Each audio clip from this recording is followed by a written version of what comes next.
Olá, alunos! Aqui é o professor Ibernon. Vamos a mais uma das nossas aulas. Hoje vamos falar sobre comportamento organizacional, mais precisamente sobre o conteúdo da unidade 1 da disciplina Comportamento Organizacional. Geralmente, quando compramos um produto ou adquirimos um serviço, não paramos para pensar em todos os processos que existem ou em todas as relações construídas por detrás dessa troca. Pois bem, atualmente as empresas têm interferido nas relações interpessoais, assim como os indivíduos têm influenciado diretamente o resultado das organizações. De que forma, então, a liderança nas organizações, por exemplo, pode direcionar os passos dos indivíduos nas empresas? Então, nessa unidade, você vai conhecer os tipos de líderes que são comuns nas organizações e entenderá qual a relação entre poder e política para o sucesso de uma empresa. Genericamente falando, o objetivo principal de um líder é orientar um grupo de subordinados para que estes reajam de acordo com as perspectivas esperadas pela diretoria. Reflita sobre as respostas a esses questionamentos em relação à liderança, pois a partir delas é possível perceber de maneira mais clara a capacidade do trabalhador de analisar o meio profissional em que está inserido, bem como o seu posicionamento em relação à equipe.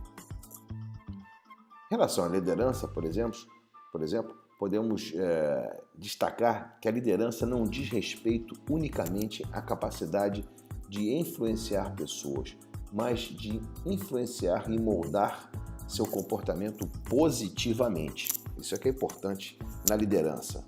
Influenciar e moldar o comportamento das pessoas, dos subordinados, dos empregados ou colaboradores de uma organização positivamente.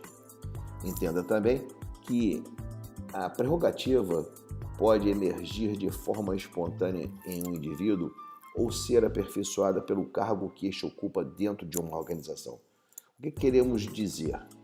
Que a relação do trabalho, do cargo, ela, em relação ao indivíduo, ela pode ser aperfeiçoada, né, dentro de uma organização. Como é que isso se dá?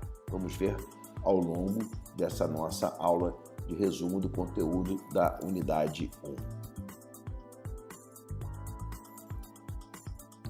Você já parou para pensar que as organizações são de extrema importância para as pessoas, para o mercado e para a economia de um modo geral? Então, saiba que é por meio da investigação das relações entre esses elementos que se tomam decisões estratégicas e que são definidas ações para o desempenho organizacional e para o sucesso de um indivíduo. Estou falando das pessoas, o mercado e a economia. Essa relação ela é extremamente importante para que possam ser tomadas decisões estratégicas. Cada empresa ou instituição, sejam elas públicas ou privadas, possuem sua essência, ou seja, sua visão, sua personalidade e suas características essenciais. Então, cada empresa tem como se fosse uma personalidade, né? Um tipo de valor, de imagem, de características muito próprias. Dessa forma, o processo de contratação, o jeito de lidar com os funcionários, a maneira de se relacionar com o público, são aspectos únicos de cada empresa. Então, cada empresa ela tem uma forma única de se relacionar com o mercado, com o público e com seus empregados. Né? Gravamos sempre positiva ou negativamente o nome de uma empresa como referência em determinado aspecto. São muitas as empresas que nós temos com uma imagem extremamente positiva e algumas temos até com uma imagem negativa. A gente pode citar aqui vários casos. Globalmente, você tem algumas marcas que são conhecidas como excelência em qualidade, ou em serviço, ou em design, ou em entrega de produto, que seja. Algumas outras empresas têm a sua imagem negativa, abalada, né, por algum motivo. Recentemente nós tivemos um caso de uma empresa brasileira que foi responsável por um vazamento, né, numa de suas barragens que contaminou toda uma área extremamente importante, um ecossistema extremamente importante na região lá do Vale do Rio Doce. Então a gente sabe muito bem o impacto que foi isso para o nome da empresa, que negligenciou algum aspecto, vários aspectos, né, extremamente importantes em relação à segurança. E essa barragem acabou explodindo, o que causou um grande acidente ecológico. Então, a imagem dessa empresa está negativamente, né, gravada nas mentes e nos corações de vários brasileiros. Por outro lado, a gente tem algumas empresas que são extremamente positivas e adoradas até pelos consumidores. Então, para que haja um feedback positivo, funcionários, fornecedores, comunidade e cliente precisam estar integrados às estratégias organizacionais e de certa forma, alinhados em uma estreita relação ou na busca por um objetivo. Tá? Nas palavras de alguns autores, como Robbins, Judge e Sobral, a organização ela é uma unidade social conscientemente ordenada, composta de duas ou mais pessoas que funciona de maneira relativamente contínua para atingir um objetivo comum. Então esta seria a definição que a gente tem clássica, a definição acadêmica do que vem a ser uma organização, ou seja, uma unidade social, que pode ser uma unidade voltada para o lucro, ou pode ser uma unidade que está voltada muito mais para a atividade filantrópica, que não visa o lucro, né? Mas é uma unidade social conscientemente coordenada, composta de duas ou mais pessoas. Então, para ser uma organização, ela tem que ter mais de duas pessoas, que funciona de maneira relativamente contínua para atingir um objetivo comum. Se existe só uma pessoa, não é uma organização. A gente tem que ter mais gente aí para poder ter essa interação, tornar-se uma organização, ok? Há muito se pensava que a administração de empresas era baseada exclusivamente na gestão econômica, na gestão contábil ou na gestão financeira e assim por diante, né? Depois veio a gestão do capital humano, que passou a ser abordado como um assunto importante. Depois nós tivemos as habilidades pessoais como sendo considerado um trunfo, né, dos funcionários, e posteriormente a gestão do seu conhecimento, ou seja, o conhecimento desses funcionários passou a ser encarado como o grande diferencial para as empresas atuais. Elas têm que ter nos empregados e no conhecimento, no conjunto de conhecimento dos empregados, a sua vantagem competitiva, a sua vantagem estratégica. Isso é que importa no contexto econômico atual. Nos últimos 30 anos é que nós fomos trabalhando a proposta do conhecimento humano como fator de interferência na gestão econômica e financeira da organização.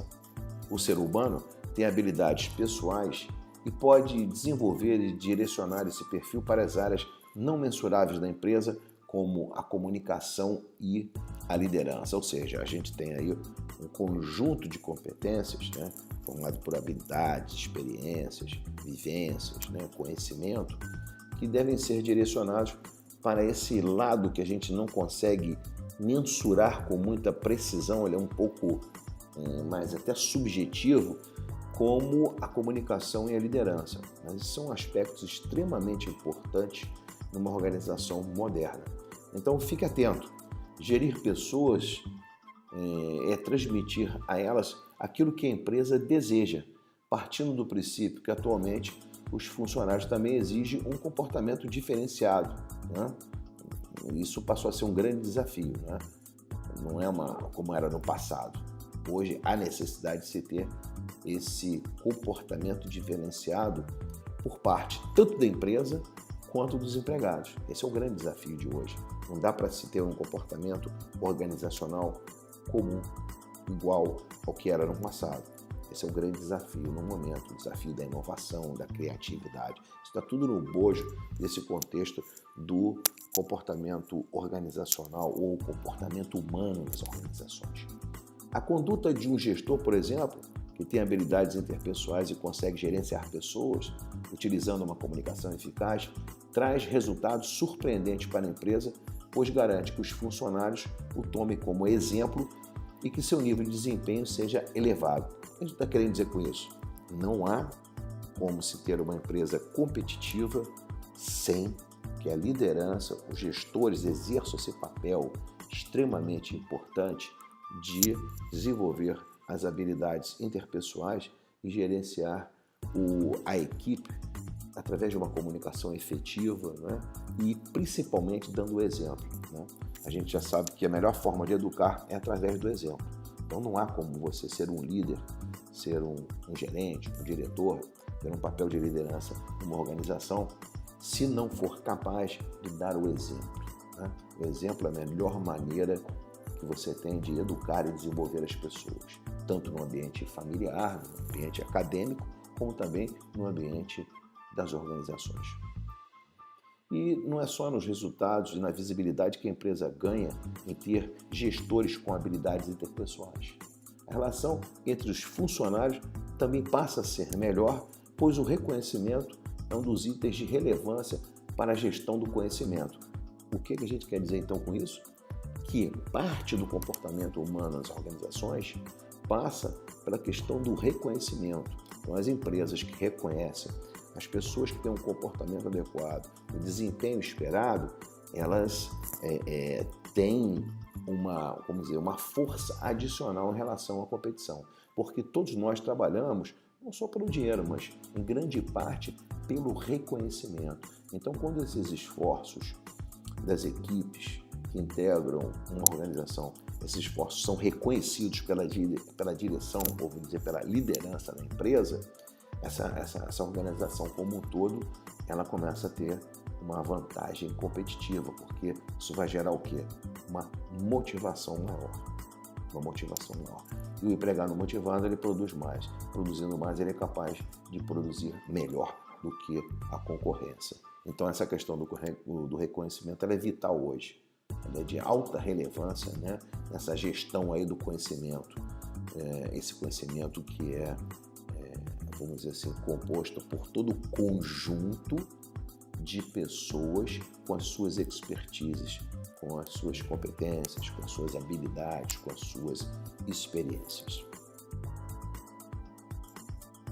Neste slide, o que nós estamos vendo são as habilidades que um gestor deve possuir. Então você, quando crescer na sua carreira, ou a partir do momento que você fizer seu plano de carreira, o seu projeto de carreira, você deve focar nessas 3 habilidades. As habilidades técnicas, as habilidades humanas e as habilidades conceituais. Vejamos então. Habilidades técnicas podem ser compreendidas como a capacidade de aplicação de conhecimentos ou habilidades específicas. Você é um gestor na área de controladoria, então você tem que ter um conhecimento contábil de todas as técnicas de controladoria. Se você está numa área de recursos humanos, você tem que ser um gestor que tem lá as suas habilidades específicas daquela área de recursos humanos.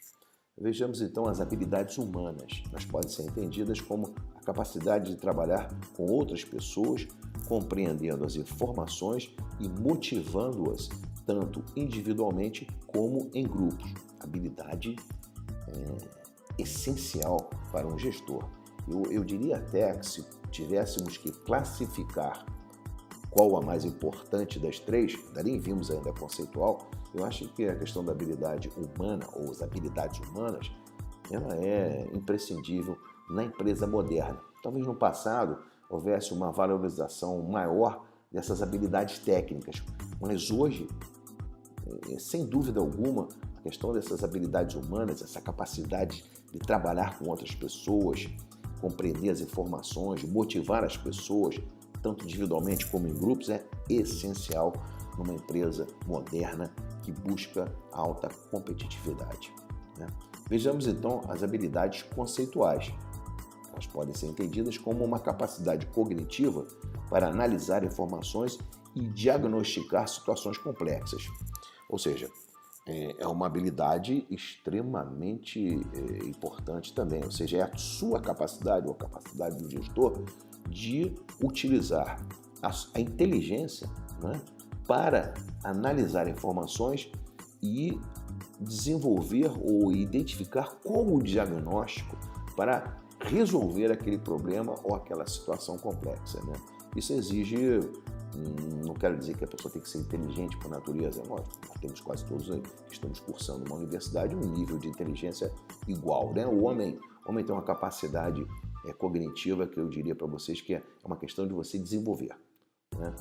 As ciências estão aí na parte da psicologia, principalmente a psicologia positiva, para nos mostrar que é possível você cada vez mais trabalhar o seu cérebro, né? Então não há razão para dizer uma pessoa é mais ou menos inteligente que a outra. Existem alguns privilegiados, a gente reconhece isso, mas essa capacidade cognitiva ela é desenvolvida também. Ela é uma habilidade, assim como as outras, que você pode trabalhar, analisar informações, né? Aqui tem um conjunto de informações e a partir disso você ser capaz de indicar qual é o diagnóstico, né, e qual a solução do problema para essas situações complexas diante das quais os gestores se veem no dia a dia de uma organização moderna que vive num mercado altamente competitivo.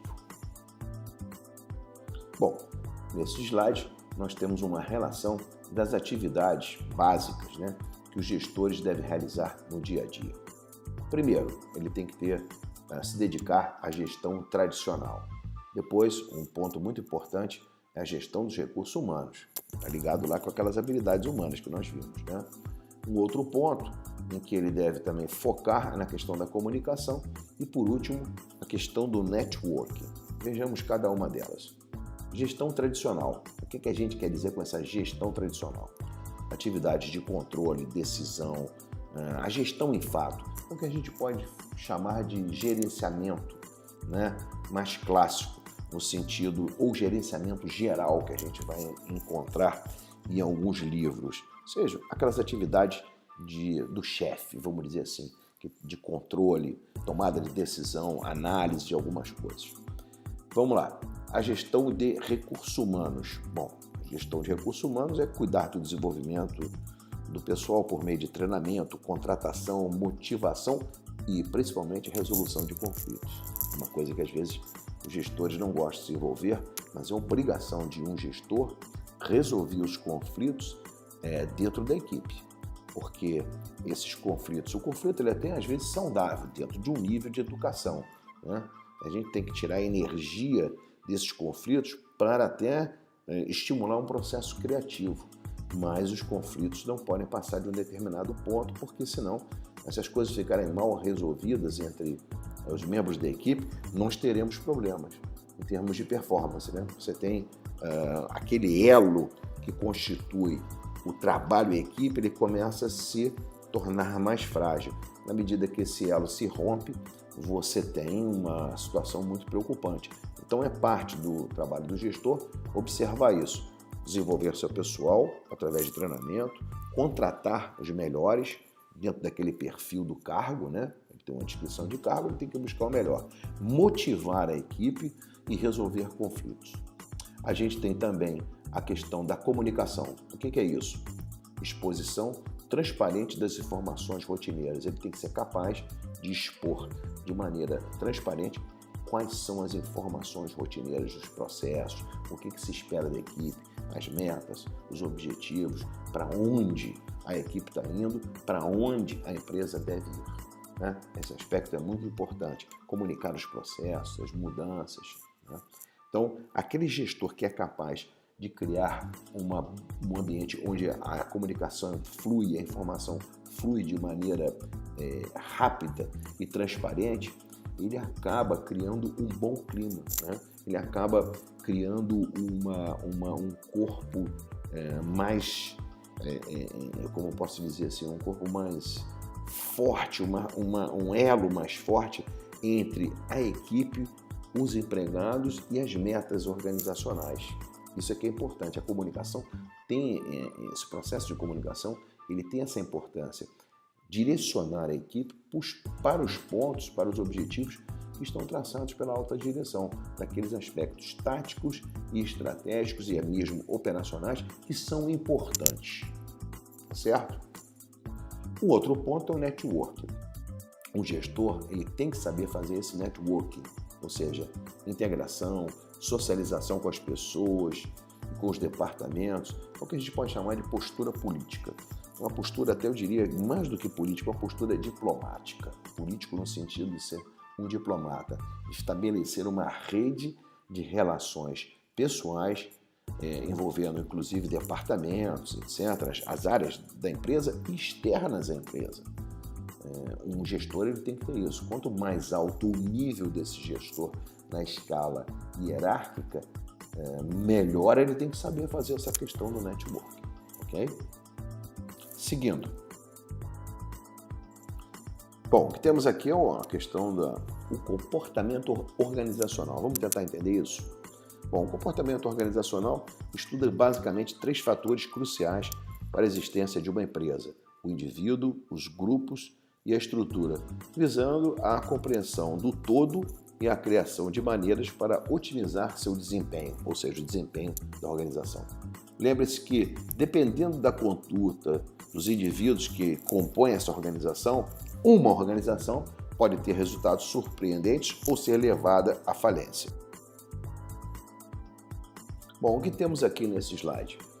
O que temos aqui é uma figura em que há uma representação gráfica, né? Quanto o vínculo existente entre o indivíduo, o grupo e a organização de uma maneira geral, nós estamos falando, né? Então, lembre-se que o estudo do comportamento organizacional é de extrema importância para o desenvolvimento de empresas e pessoas. Então, você pode até perguntar, nesse momento aqui, é possível prever o comportamento de uma organização? Sim, é possível prever o comportamento de uma organização. Essa previsibilidade existe, pois as pessoas, apesar de serem diferentes, podem apresentar um padrão de comportamento dependendo da situação a que estão expostas. Então, cada um reage de uma maneira diferente, né? Então, a previsibilidade é possível.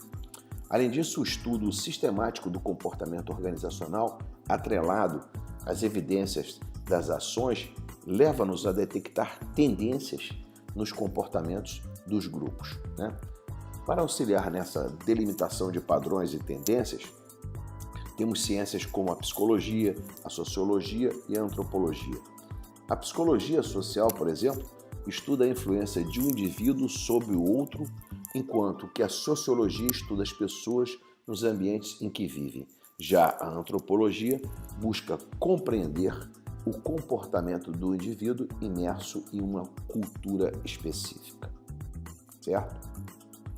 Então, o que a gente tem aqui é que esses esforços conjuntos são de fato necessários em virtude das mudanças, tanto dos funcionários e de suas expectativas, como do ambiente.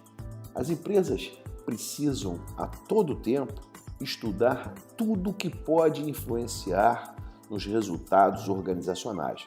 Então, você tem lá essas ciências ou essas disciplinas que nós citamos como a forma de auxílio para você tentar realizar esses estudos, correto? Atualmente, além de todos os desafios existentes impostos pelo mercado, há ainda o que chamamos de diversidade da força de trabalho, ou seja, a aceitação das diferenças e a adaptação destas entre as pessoas. Isso se deve ao fato de que as organizações são formadas por pessoas de ambos os sexos, de idades diferentes, de etnias e religiões distintas, né? Hoje as organizações elas são compostas de pessoas de vários tipos, né? Você tem lá pessoas de idades variadas, inclusive com formação profissional bem distintas também. Não é só uma questão de religião, de etnia, de sexo ou de preferência sexual ou de idade. É uma questão também de formação profissional. Então, saber trabalhar nesse ambiente onde há uma grande diversidade, é muito importante hoje. Administrar uma organização e gerir perfis tão distintos não é uma coisa fácil, correto? Concordam com a gente? Não é fácil você gerir um ambiente onde há tanta diversidade. Então, além disso, há um outro fator que tem sido atualmente uma preocupação nos estudos sobre o comportamento organizacional, o desenvolvimento tecnológico e a necessidade de estar interconectado. Afinal, os jovens de hoje estão habituados a lidar com novas tecnologias. E isso faz com que as empresas estejam sempre atualizadas a fim de garantir um ambiente satisfatório de trabalho, bem como acompanhar as necessidades de mercado. Isso é uma necessidade de mercado hoje, porque você começa a pensar o quê? Numa demografia, num perfil demográfico dos seus consumidores. Na medida que esses jovens começam a consumir ou a entrar no mercado de trabalho, também ao entrar no mercado de trabalho eles são capazes de consumir porque tem um rendimento, essa questão da interconectividade se torna ainda mais importante. Muito mais importante do que era no passado e cada vez mais no futuro ela vai se tornando mais crítica. Bom, agora vamos falar um pouco sobre as variáveis que interferem no processo produtivo e administrativo das empresas. Segundo os autores Robbins, Judge e Sobral, eles destacam algumas variáveis dependentes do comportamento organizacional que interferem sobremaneira no processo produtivo e administrativo das empresas. Primeiro, a produtividade. O que vem a ser a produtividade? Um dos fatores mais importantes para as organizações é esse, a produtividade. Uma empresa existe justamente para produzir mais em menos tempo com o menor custo possível. Quando os estudos em comportamento organizacional detectam que no ambiente empresarial há situações que afetam esse fator, ou seja, a produtividade, o seu papel é direcionar os gestores a tomar decisões de mudança para recuperar a produtividade.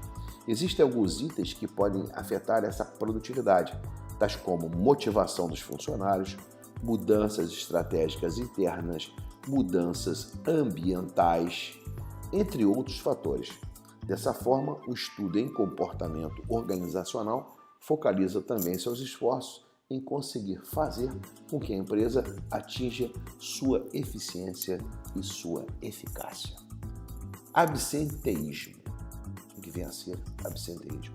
Quando um funcionário se ausenta de seu trabalho e, por algum motivo, deixa de cumprir suas obrigações, acaba afetando diretamente a organização e trazendo ônus para as atividades dessa organização. Ou seja, absenteísmo é faltar ao trabalho, é ausência no trabalho. Quando isso acontece de uma maneira mais intensa e no universo muito grande na empresa, temos um grave problema aí que vai afetar inclusive a produtividade. Rotatividade. Vamos entender o que é rotatividade? Trata-se da saída permanente de funcionários da empresa, seja por vontade própria ou não. Essa saída traz consequências negativas, pois além de ficar sem o funcionário nas atividades em andamento, no momento da substituição há necessidade de treinamento e introdução de um novo funcionário à cultura da empresa. Então, rotatividade é quando muitos empregados entram e saem da empresa, são admitidos e demitidos por algum motivo, ou por vontade própria, ou são demitidos por uma deliberação da empresa. Isso afeta sobremaneira também a questão financeira e da produtividade, porque você tem que treinar, contratar, treinar. Isso tem um custo absurdo. Admitir e demitir custa dinheiro. Então isso afeta muito a questão da lucratividade e a produtividade também. Desvios de comportamento do ambiente de trabalho. Vamos lá. É o que a gente pode entender como comportamento antissocial. Os funcionários burlam as leis ou não seguem as regras da organização. Tais atitudes expressam as insatisfações do indivíduo e a gestão de pessoas. Nessas circunstâncias, o que nós temos é um estudo baseado no comportamento das organizações. Desvios, vamos tentar entender isso um pouco melhor.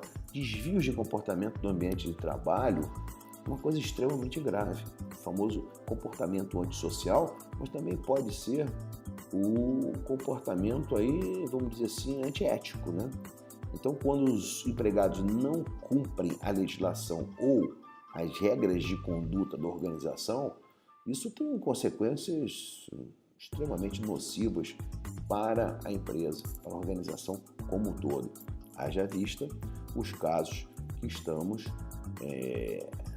vivendo dia a dia no nosso Brasil de hoje, né? Não precisa nem a gente comentar mais profundamente, porque vocês estão acompanhando no noticiário. São basicamente desvios de comportamento, né?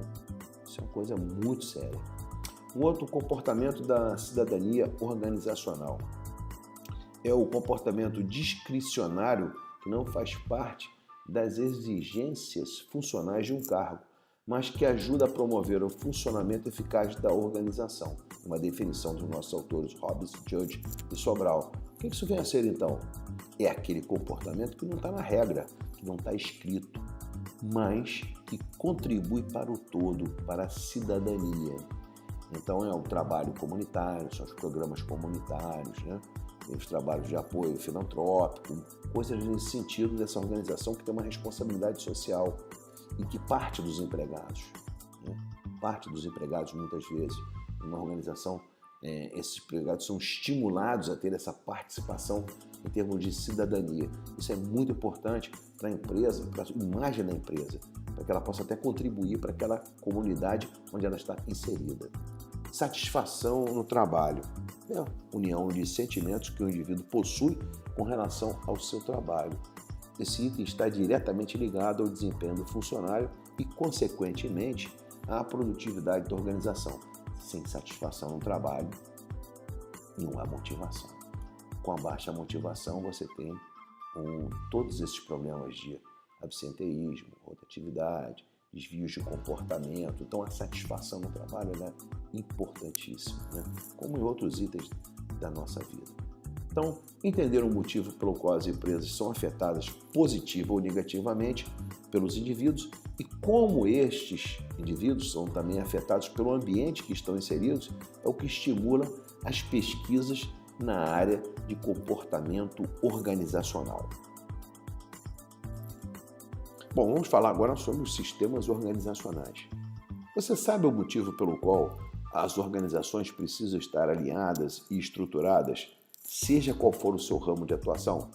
Então, fique atento, pois nas páginas seguintes, ou nos slides que nós vamos ver agora, você entenderá quais são essas necessidades e suas consequências para as empresas. A seguir, a gente vai abordar esses assuntos e os relacionaremos com os estudos sobre comportamento organizacional. Nesse slide, o que nós temos aqui são as formas de trabalho que são essenciais para os gestores usarem como base para a construção de uma estrutura organizacional. Vejamos quais são essas formas de trabalho. 1. Especialização do trabalho. 2. Departamentalização. Depois a cadeia de comando, centralização e descentralização e formalização. Então nós temos aí 1, 2, 3, 4, 5 formas de trabalho que são essenciais para esses gestores, né, usarem como base para construir uma estrutura organizacional. Quando eu digo esses gestores, estou falando inclusive vocês, no futuro estarão em posição de gestão, né? Hoje são estudantes, mas amanhã estarão inseridos no mercado de trabalho e espero que façam uma carreira brilhante. E quando chegar a uma posição de gestor, tem que estar preparado, né, para saber compreender esses fenômenos da organização. Um deles é essa questão de forma de trabalho. Vejamos então a especialização no trabalho. Isso envolve as pessoas que exercem eficientemente determinada tarefa, ou seja, especializadas em uma única função. Esse elemento também pode ser chamado de divisão de tarefas, pois cada pessoa fica responsável por uma atividade e a realiza com efetividade, garantindo qualidade e agilidade na produção. Podemos aqui tomar como exemplo uma empresa que produz rolamentos, né? Trata-se de produção em série, isto é, um grupo de funcionários recebe a peça, o rolamento, enquanto outros montam esse rolamento, outros empacotam para finalização. Então você tem uma linha de produção, cada um fazendo uma coisa específica, especializada, né? Isso é uma forma muito comum de se trabalhar. O outro é a departamentalização. Trata-se do agrupamento de especialistas, da formação de grupos compartimentalizados dentro da empresa. Cada organização possui, por exemplo, departamento de recursos humanos, departamento financeiro ou de logística, entre outros. Há também outras formas de departamentalização em financiadoras, por exemplo, nas quais há divisões de departamentos por crediário, financiamento de imóvel, financiamento de carro, empréstimos pessoais, empréstimos consignados, etc, etc. Então, dependendo do tipo de negócio, pode existir uma forma ou outra de departamentalização. Vamos ver cadeia de comando.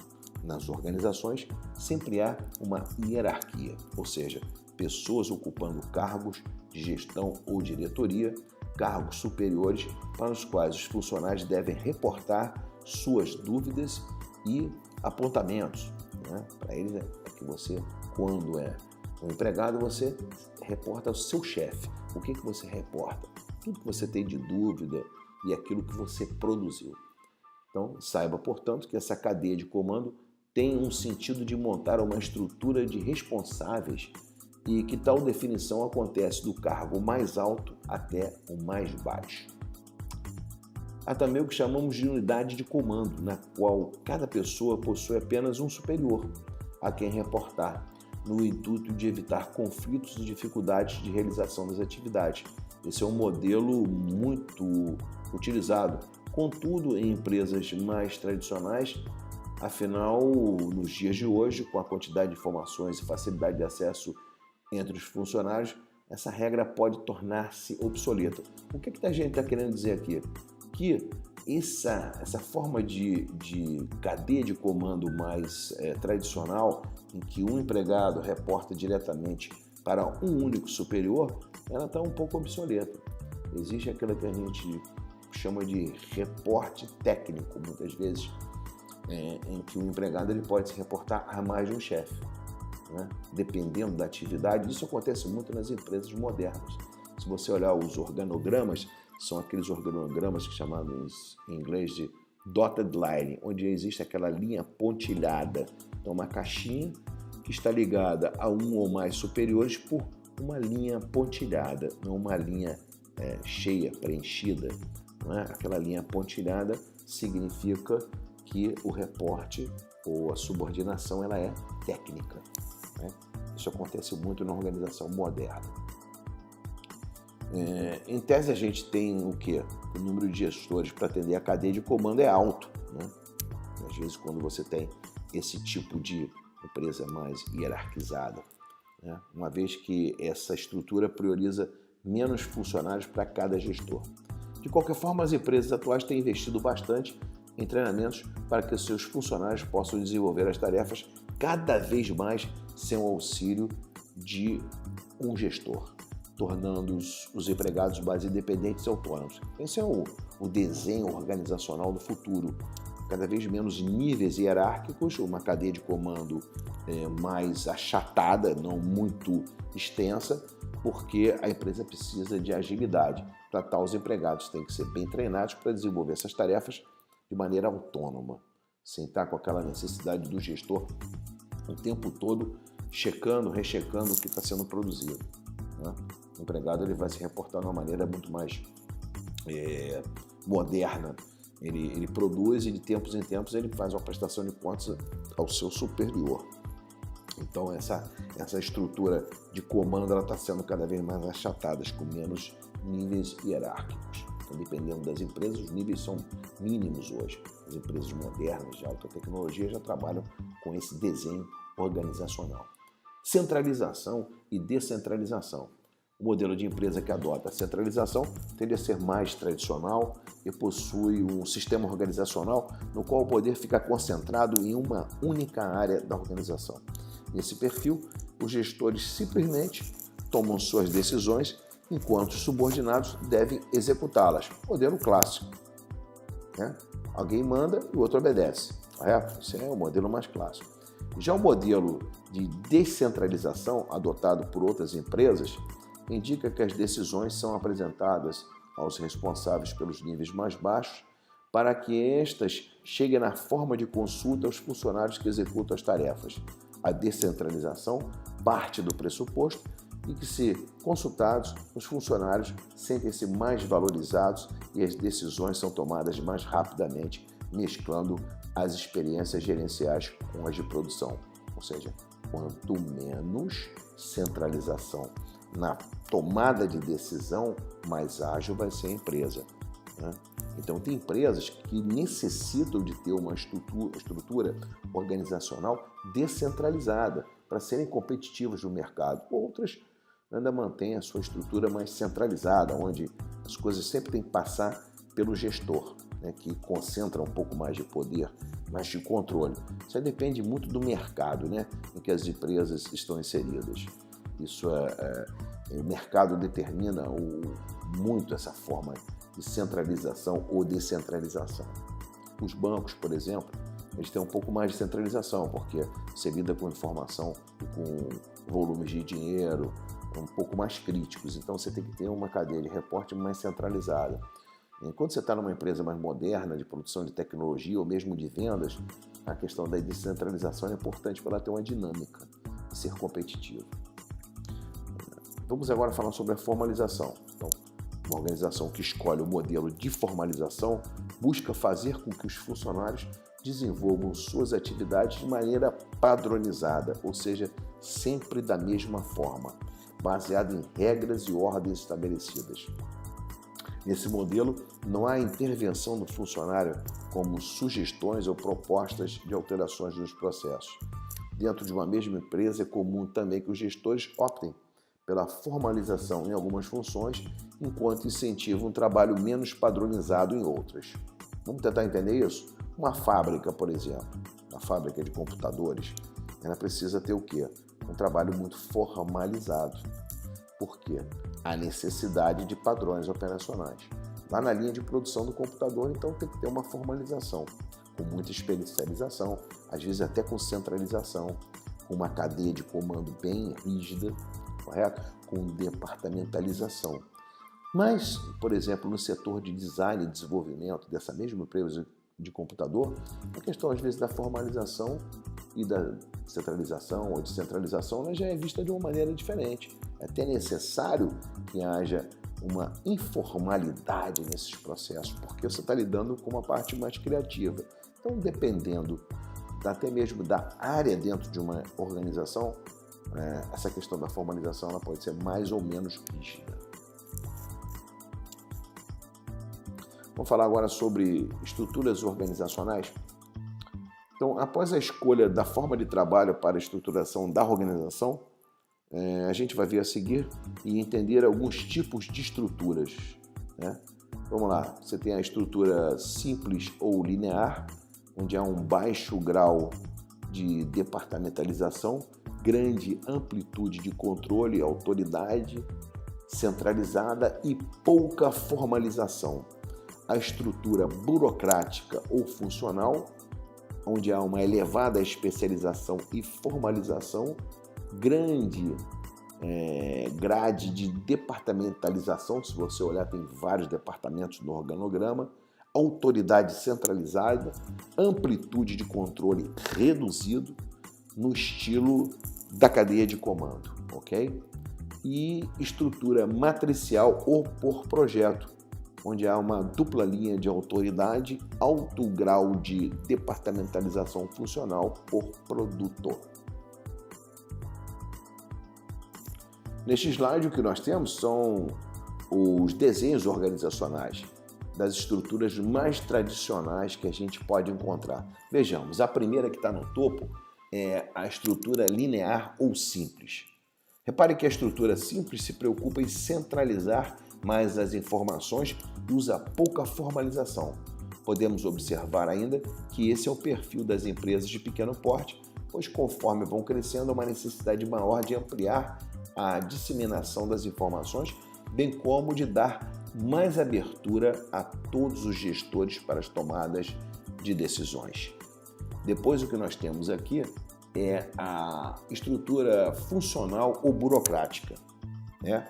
Já em relação às empresas de características burocráticas, podemos afirmar que a base dessa estrutura é a padronização dos processos. Repartições públicas são exemplos claros de burocratização, né? Posto que as atividades diárias padronizadas e procedimentos fixos são a marca dessa estrutura.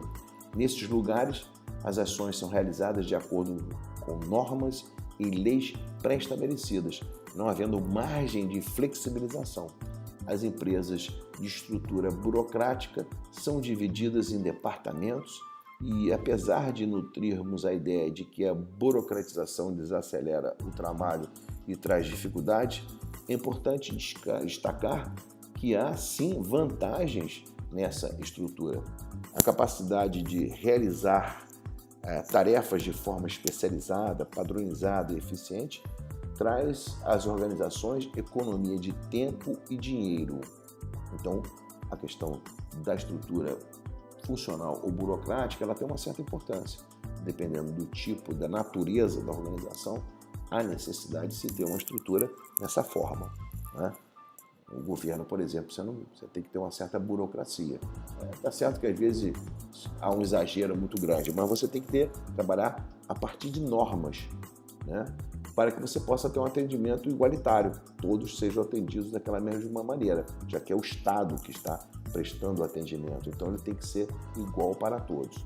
Ele não pode ter um atendimento ou proporcionar um atendimento diferenciado, isto a princípio. Temos também a estrutura matricial ou por projetos, que é uma estrutura mais moderna, usada muitas vezes nas empresas de alta tecnologia. Essa é uma estrutura matricial que, por sua vez, utiliza o esquema de departamentalização tanto por produto como funcional. Nem sempre os departamentos estão ligados a produtos, mas por funções. Nessa estrutura, os especialistas ficam juntos e o desafio é fazê-los atender prazos e orçamento. Entenda que nesse esquema não há unidade de comando, existem apenas chefes de produtos e chefes de departamento funcional, o que pode ocasionar confusão entre os funcionários, já que eles não sabem a quem se reportar, gerando um cenário instável. De qualquer forma, a estrutura matricial tem um ponto a ser levado em consideração. As multitarefas são muito bem coordenadas. Então, por exemplo, empresas de consultoria, elas trabalham muito nesse formato, nesse desenho organizacional, porque elas precisam ter essas multitarefas muito bem coordenadas. Mas há que se ter uma maturidade muito grande para saber trabalhar numa empresa que tem esse desenho, essa estrutura, né? Porque senão parece que todo mundo manda e ninguém obedece. Mas, na realidade, ela tem umas vantagens por ser uma estrutura que permite a agilidade e a coordenação dessas multitarefas, né? Então, alta tecnologia, consultorias de ponta trabalham com esse desenho organizacional. Bom, vamos falar agora um pouco sobre a questão das empresas, vamos chamar assim, organizações virtuais. Está muito em moda, né? Essa é uma característica bastante positiva, né? E que essas organizações virtuais podem ser vistas como flexíveis e que podem atuar com diferentes fornecedores, com ideias e propostas sempre inovadoras. Por outro lado, a cultura da organização pode não ser muito bem estabelecida pelas frequentes mudanças de funcionários e terceirizados, além de trabalharem, na maioria das vezes, distantes uns dos outros, o que pode afetar a comunicação e o alinhamento de metodologia entre eles. Nesse caso, um gestor que entenda a comunicação como elemento essencial é simplesmente fundamental para esse modelo de estrutura, né? Mas não são somente as organizações, virtuais que buscam atualizar e adaptar as tradicionais estruturas às demandas do século XXI. Existem organizações sem fronteiras as quais eliminam completamente as barreiras verticais da hierarquia, nivelando assim os cargos e tornando as equipes multifuncionais. De qualquer forma, o downsize constitui um fenômeno, vamos dizer assim, interpretado como negativo, especialmente para os funcionários que se sentem inseguros, com medo de demissões e mudanças drásticas. Isso é uma característica das virtuais.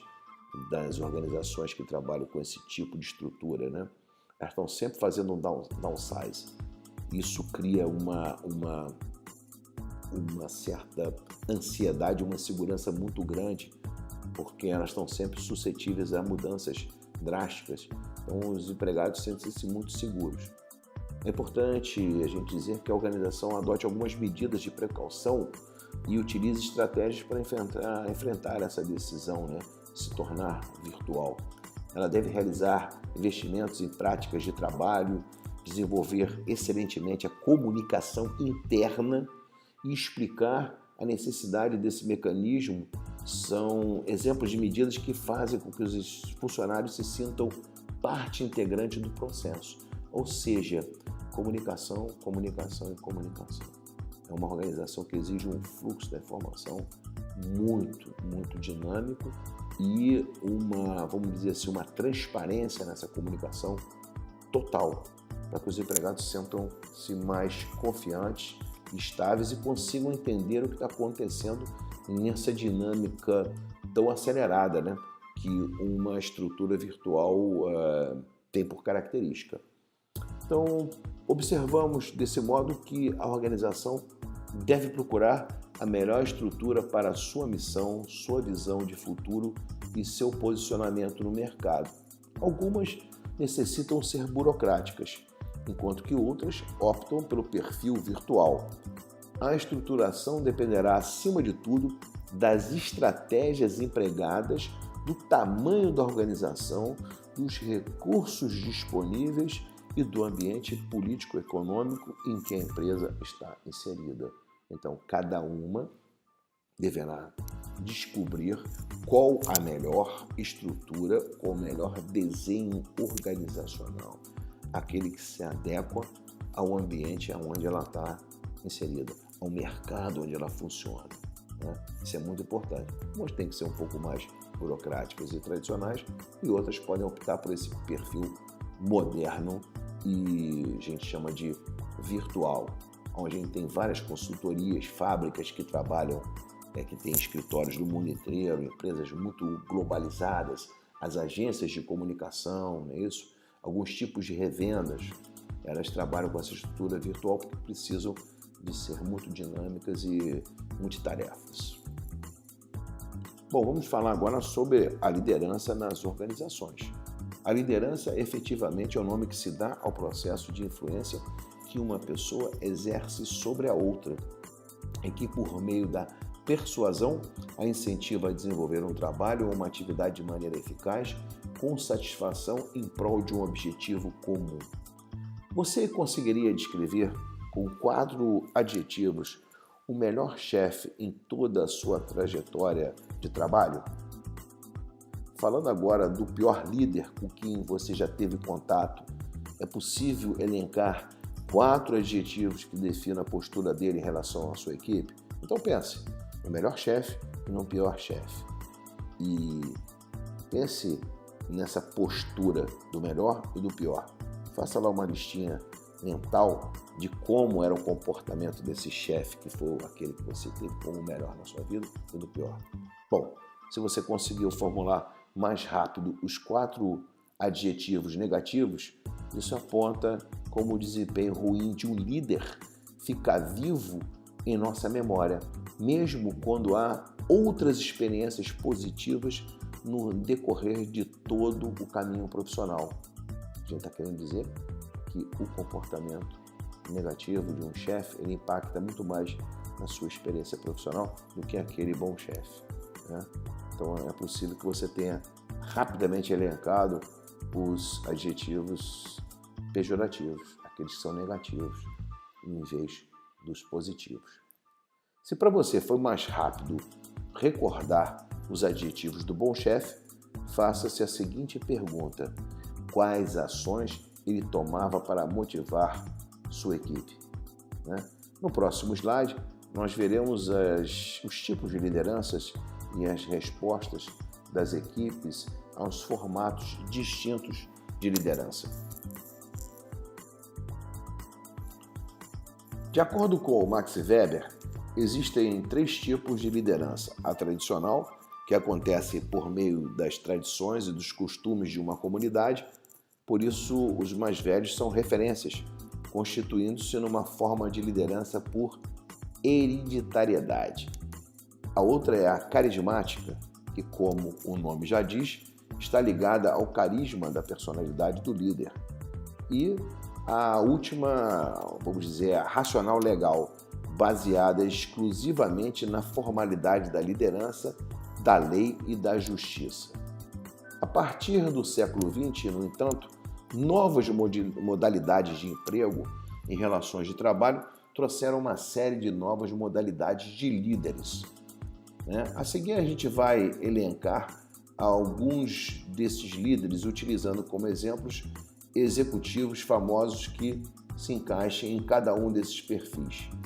Cada empresa necessita de um líder que responda bem à sua cultura organizacional, que se adapte ao modelo que possui.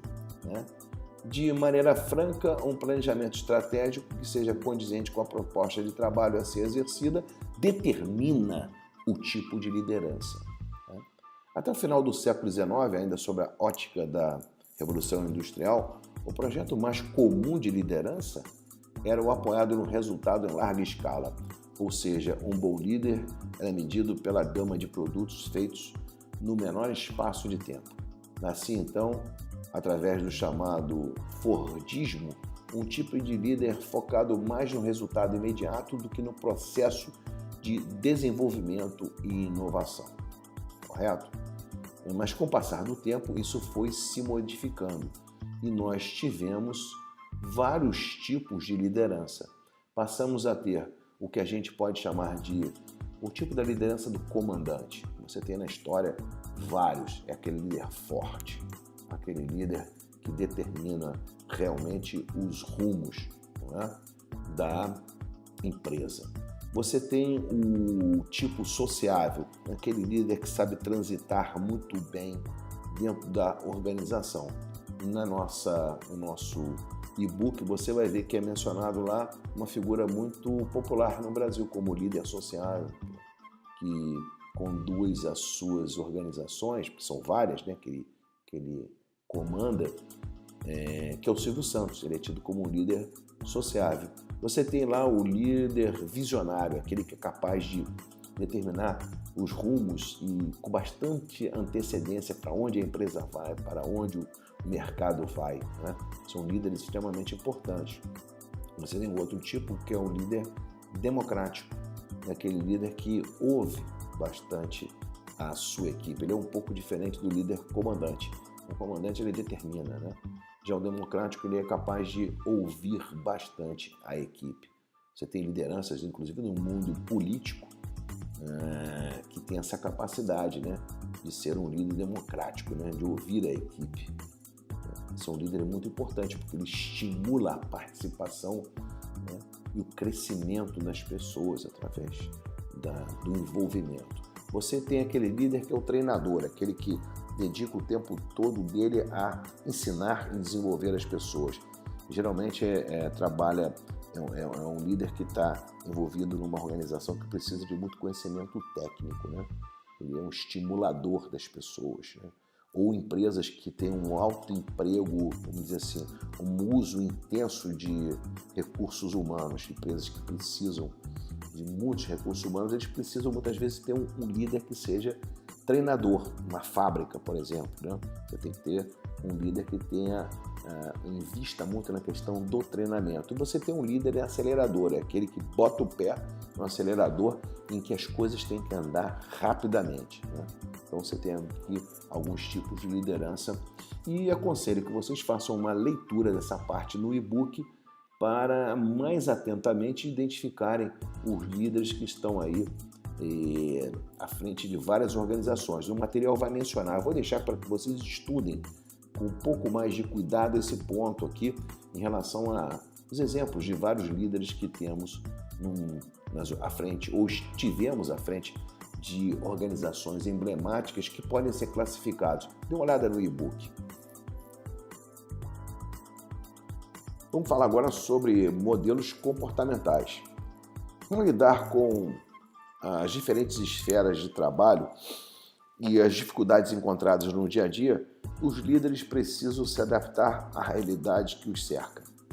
Para se adequar à realidade política e econômica, o modelo comportamental pode ser dividido em duas esferas: a consideração e a estrutura.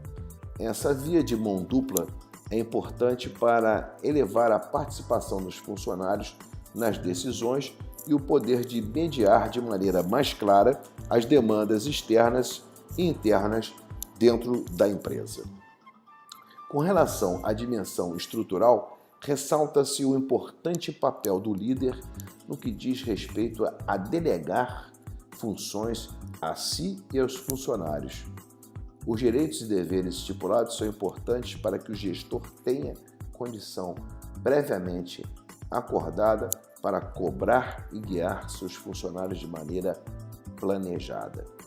Características pessoais, os preceitos, os valores do meio em que viveu e a forma como o líder foi criado interferem diretamente na sua maneira de gerir pessoas. Isso é muito importante. O líder tem uma característica pessoal que é decorrente da forma como ele foi criado, né? Isso vai impactar no estilo que ele utiliza, né, para liderar. Cada funcionário tem seu perfil e a sua personalidade distinta, e por isso cabe ao gestor reconhecer cada uma delas para gerenciar da melhor forma os relacionamentos na sua equipe, né? E em relação a ele e a um determinado subordinado, não só em relação às equipes, mas em relação a ele e os seus subordinados, correto? Então, é de responsabilidade do líder conhecer sua equipe e entender que esse é um ponto que deve ser considerado como um fator de influência no processo de liderança. Estamos falando, então, dos modelos comportamentais. Vamos tentar entender esses modelos? Um ponto é a questão da confiança. Independentemente do modelo comportamental adotado pelo líder, a base de uma gestão sadia é a confiança mútua. As 5 palavras-chave para atingir esse objetivo são integridade, então o líder tem que ser uma pessoa íntegra, a competência, a consistência, ou seja, um comportamento sempre consistente, retilíneo, a lealdade e a abertura. A abertura é muito importante, né? Porque ela gera a possibilidade de você conversar e expor um ponto de vista.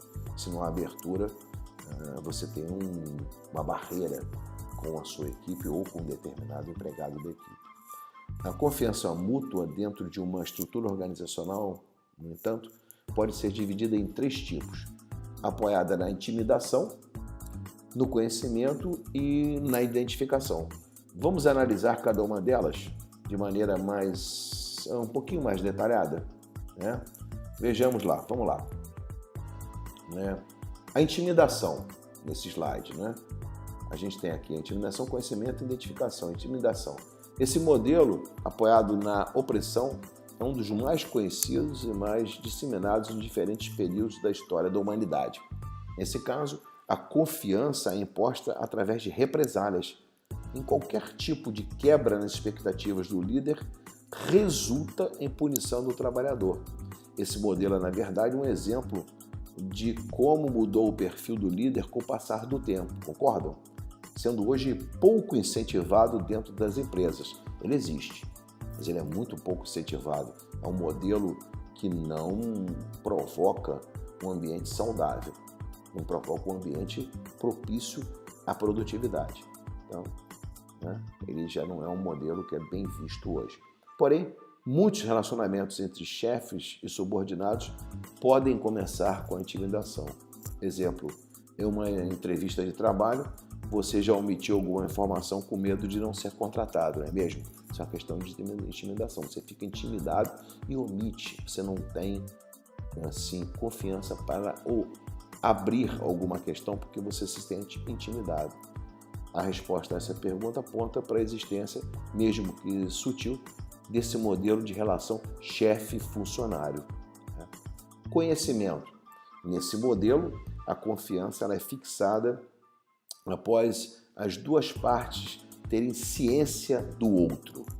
Dessa forma, após algum tipo de relacionamento e apoiando suas decisões na previsibilidade do próximo, é possível desenvolver uma relação de confiança mútua, incluindo pontos fortes e pontos fracos do outro, sem que haja um problema dentro dessa dinâmica do trabalho. Esse modelo é apoiado na informação que se tem do próximo e não no poder intimidador. Deu para entender isso?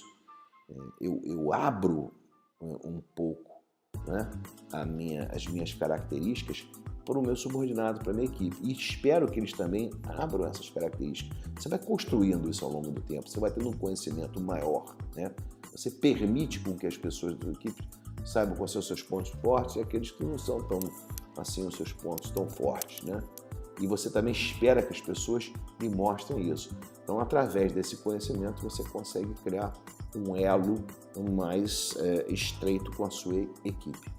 Uma outra característica desse modelo é que, ao contrário da intimidação, a confiança não é necessariamente rompida mediante uma quebra de expectativas de um dos lados envolvidos, já que se você acredita que pode explicar ou compreender adequadamente a violação do outro, você pode aceitá-la, você pode perdoar as pessoas e dar continuidade ao relacionamento. No contexto contemporâneo de empresas, esse modelo de confiança está entre os mais usados e incentivados. Então, é um modelo que permite, né, que as pessoas tenham uma relação verdadeira, em que conheçam muito bem quais são os seus pontos mais fortes, os mais fracos. E na medida em que há um erro, ninguém fique constrangido de abrir em relação a essa falha, né? Expor, melhor dizendo, essa falha. Isso é muito importante. Então, esse conhecimento, ele gera esse ambiente de confiança que é importantíssimo numa empresa moderna, correto? O outro é a identificação. O nível mais elevado de confiança entre gestores e funcionários se dá na esfera da identificação. Esse modelo de relação permite que as pessoas se coloquem no lugar das outras e assinala o reconhecimento no próximo das suas próprias ambições, dúvidas e inseguranças. Nesse nível, os controles são mínimos e ambos os lados trabalham de maneira mais natural.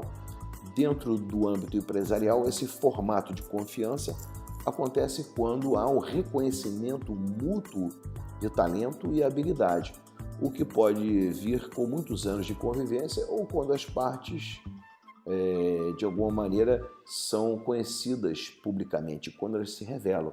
Então, esse é um modelo muito importante, onde o chefe, o gestor, se identifica com a equipe e a equipe se identifica com o gestor.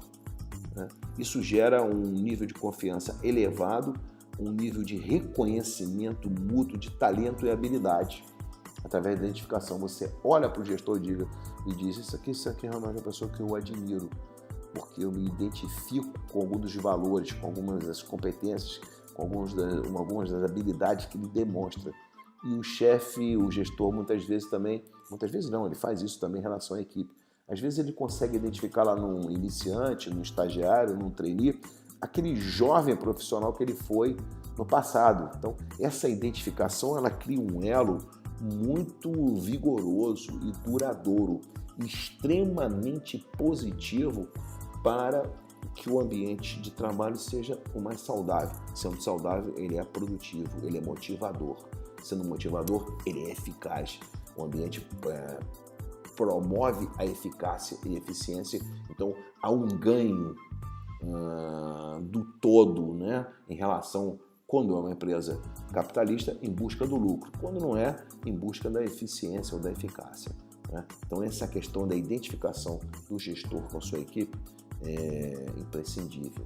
Você, quando for um gestor no futuro, você deve buscar muito trabalhar a confiança a partir do modelo da identificação. Bem, chegamos assim ao fim da nossa unidade 1. Eu procurei fazer um resumo, mas eu lembro sempre que vocês devem ler o e-book, checar as informações que eu falei, fazer o teste através do quiz, né, que está lá disponível dentro do nosso portal. Se possível, fazer o game também, que é muito interessante, testar os seus conhecimentos e, em seguida, fazer a atividade online. Lembramos que as atividades nós estamos dando até 3 chances para você realizar a atividade online. Voltamos na nosso próximo slideshow referente à unidade 2. Um abraço e até breve.